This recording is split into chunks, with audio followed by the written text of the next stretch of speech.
ये है दिवाकर राजस्थान टाइमर्स और आप देख रहे हैं DRT न्यूज, हमारी आवाज सच के साथ। नमस्कार, मैं राजेश सूडिया, स्वागत है आपका DRT न्यूज में। अलवर जिले की रामगढ़ पंचायत समिति की ग्राम पंचायत नौगांवा के वर्तमान सरपंच राजीव सैनी पद पर रहते हुए पंचायत के किन किन मुद्दों एवं किन किन विकास कार्यों को देंगे प्राथमिकता। आइए सुनते हैं DRT न्यूज स्पेशल मीटिंग के दौरान हुई विशेष वार्ता को। नमस्कार, आप देख रहे हो DRT न्यूज चैनल। मैं आपके साथ संवाददाता वीर सिंह। तो आज हम पहुंच चुके हैं ग्राम पंचायत नौगांवा के अंदर, पंचायत समिति रामगढ़, जिला अलवर। जो यहाँ के वर्तमान सरपंच है राजीव जी सैनी, वो हमारे साथ जुड़ चुके हैं। इनसे आज खास मुलाकात के अंदर अपने बात करेंगे, इनकी ग्राम पंचायत के क्या मुद्दे हैं, क्या मसले हैं, किन उद्देश्यों को लेकर ये चुनावी मैदान में आए हैं। तो सरपंच साहब, पहले तो हमारे चैनल में आपका बहुत बहुत स्वागत है। धन्यवाद सर जी। तो सरपंच साहब, पहले तो हमारी जो पूरी भारत देश की जनता है वो आपसे जानना चाहती है, आपका राजनीतिक करियर क्या रहा, आप किस टाइम से राजनीति के अंदर आए हो? सर, मैं राजनीति में 12 साल से हूँ।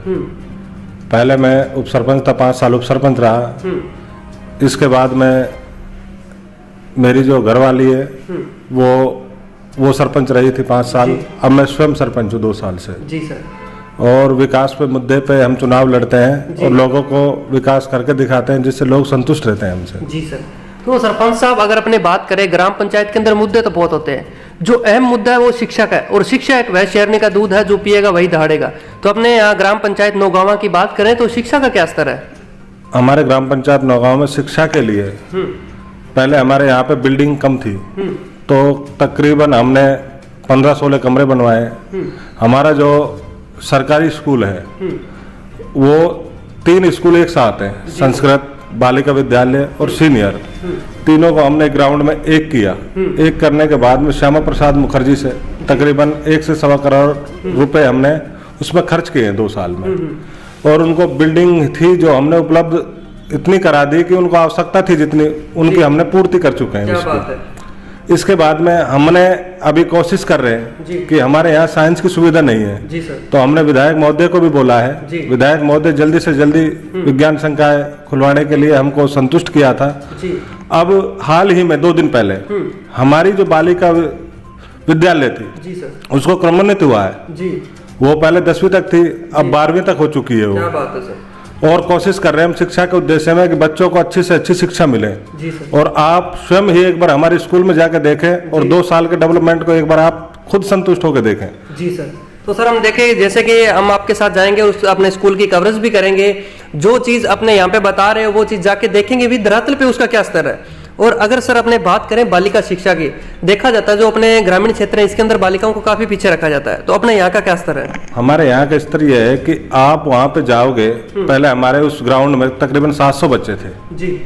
बालिका और छात्र थे।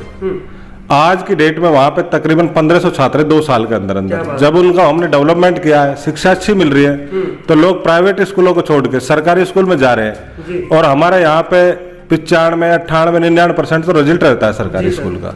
ये हुआ है सर।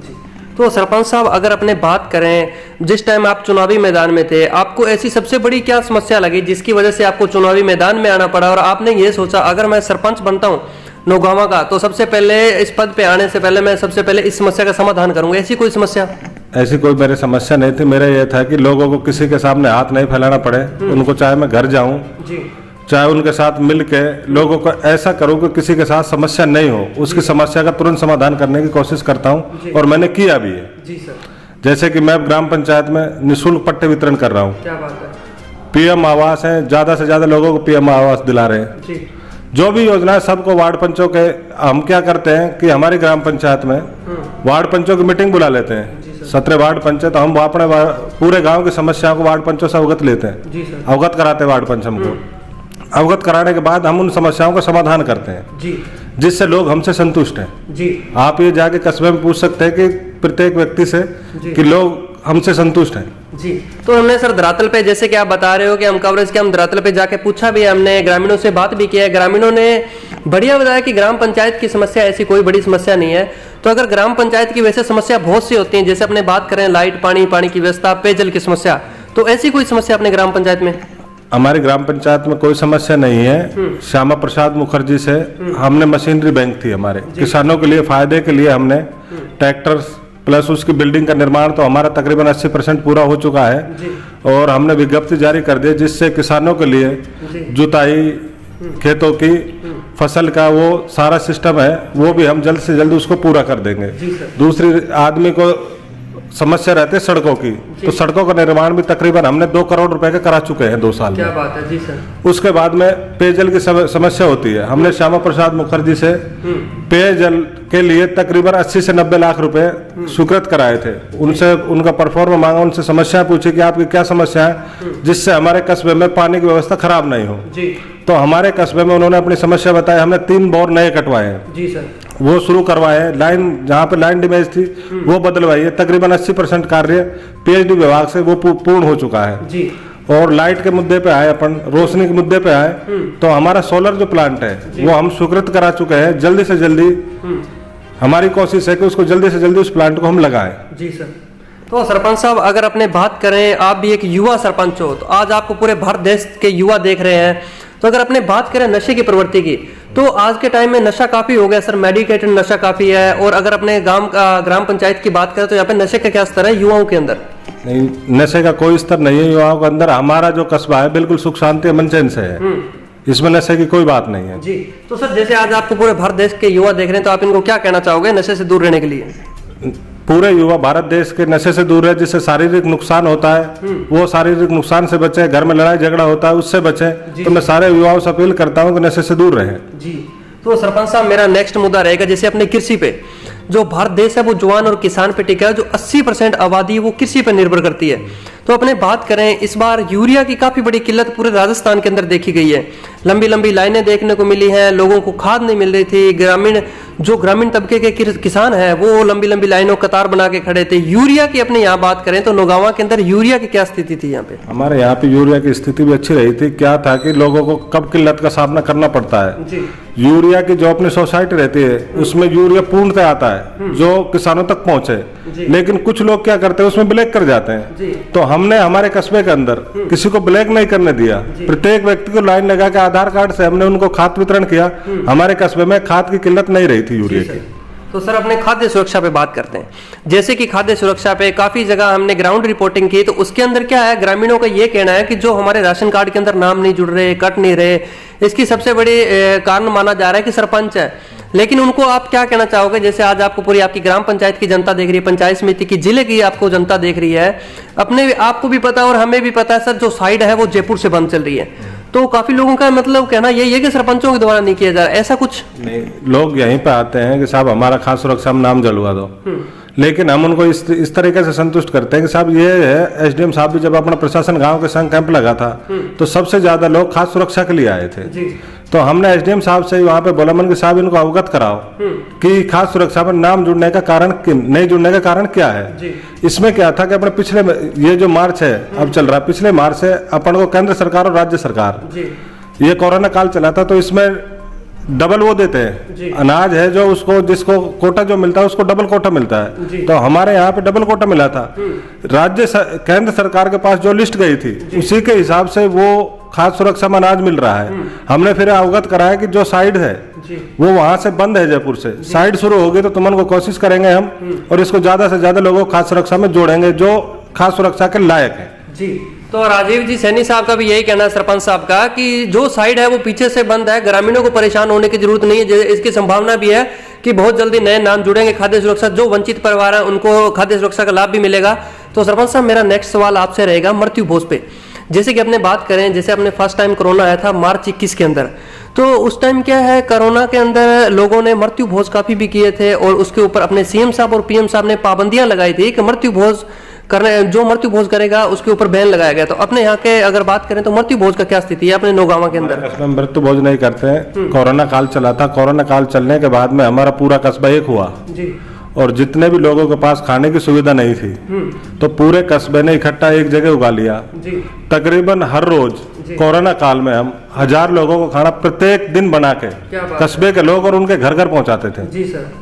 कस्बे में जब ये समस्या थी, पूरा देश इस चीज से जूझ रहा था, तो हमने क्या किया कि पूरे कस्बे में सैनिटाइज लोगों को जागरूक किया, टाइम पे दुकानें खुलवाई। दुकान खुलवाने के बाद लोगों को ऐसा महसूस नहीं होने दिया कि हम ये रहे, हालांकि हमको कुछ हो जाए। हमने कस्बे के लोगों को ऐसा कर दिया कि भाई करने वाला तो ऊपर वाला है कि क्या करता है, लेकिन हमने लोगों का पूरा सहयोग किया। सैनिटाइज से, दुकानों से, लोगों को खाने से, किसी भी चीज से परेशान नहीं होने दिया हमने।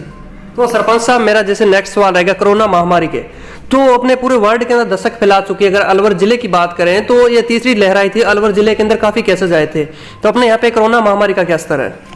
अपने यहाँ पे इतने केसेज नहीं आए थे। वो क्या था, एक बार अब तीसरी लहर आई थी, हालांकि ऐसा लगा, लेकिन अब लोग क्या है कि किसी चीज जब शुरू में होती है तो उसका खौफ रहता है। धीरे धीरे लोगों से खौफ खत्म होने लग गया, मृत्यु दर कम होने लगी, तो लोग इस चीज में वो नहीं थे कि अगर कोरोना रिपोर्ट भी आ गई अच्छे खासे आदमी की तो उससे वो पाबंदी नहीं रख रहे थे, और पाबंदी नहीं रख रहे थे, किसी का कुछ नुकसान नहीं हो पाया था। जी सर। तो सर, आज आपको पूरा भारत देश देख रहा है, आपके ग्रामीण देख रहे हैं, तो अभी मान लो जैसे कोरोना महामारी अगर आने वाले टाइम के अंदर इसका रूप देखने को मिलेगा, क्योंकि जैसे अपने साइंस की बात करें तो वो भी इस चीज़ की पुष्टि कर रहे हैं, तो आप उनको क्या कहना चाहते हो जैसे इनके बचाव के लिए? सब जो होगा वो तो देखा जाएगा, देश पूरा करता, लेकिन हम पूरी कोशिश करेंगे कि हम हमारे गांव को सुरक्षित रखें। ऐसा नहीं हो, हमारे गांव में हम पूरी तरह से तैयार हैं, चाहे बीमारी हो, चाहे महामारी हो, चाहे कुछ भी हो, हम कस्बे के लिए पूर्णतः तैयार हैं, और पूरा कस्बा तैयार है इस चीज के लिए। पूरा कस्बा सहयोग करता है, जो होगा देखा जाएगा। जी। तो सर, आगामी आने वाली जो अपनी होली का दहन है, तो इसके ऊपर आप अपने ग्रामीणों को, आपके वोटर सपोर्टरों को क्या संदेश देना चाहोगे? हमारे यहाँ पे कस्बे नौगांव में होली त्यौहार है जो ब्रज की परिभाषा में मनता है। जैसे ब्रज में लठमार होली चलती है, हमारे यहाँ पे क्या होता है कि पूर्व से चली आ रही है हमारी ये परंपरा। हमारे यहाँ पे होली की रात्रि को जो भी अपना मुहूर्त होता है उसमें दहन होता है होली का। होली दहन के बाद में हमारे यहाँ पे पूरे कस्बे में जिकड़ी दंगल का प्रोग्राम होता है। तकरीबन 8-9 बजे शुरू हो जाता है। उसके साथ में पूरा कस्बा जिकड़ी दंगल के प्रोग्राम में शामिल होता है। रात भर वो चलता है प्रोग्राम। सुबह चलने के बाद में हमारे यहाँ पे जैसे ब्रज में लठमार होली होती है, हमारे यहाँ पे डोलची मार होली होती है, गिलासनुमा होती है, जिससे हमारे यहाँ पे 3-4 जगह वो टैंकर लगा दिए जाते हैं पानी के, ड्रमों में पानी भर लिया जाता है और एक दूसरे के गुलाल लगा के और डोलची से आपस में होली खींच जाती है, जिससे हमारे आसपास के गांवों के लोग उस होली को देखने के लिए भी आते हैं। क्या बात है। अब कोरोना काल की वजह से हमारे यहाँ पे होली धुलंडी वाले दिन एक कुश्ती दंगल का आयोजन होता था। अब की बार 2 साल से वो नहीं हो पा रहा है कोरोना काल की वजह से। तो हमारे वहाँ पे आसपास के गाँव के और भी राज्यों के भी आदमी लोग आते थे कि जो हमारे यहाँ पे आने के बाद में कुश्ती दंगल का ये डोलची मार होली का इन प्रोग्रामों को देखने के लिए हमारे गांव की परंपरा बहुत अच्छी है गांव की, और बहुत सुख शांति से मनती है ये, जिससे लोगों में प्यार प्रेम बढ़ता है इसका होली से। तो सरपंच साहब का यही कहना है कि होली के त्योहार पे सारे देशवासियों को हार्दिक अभिनंदन।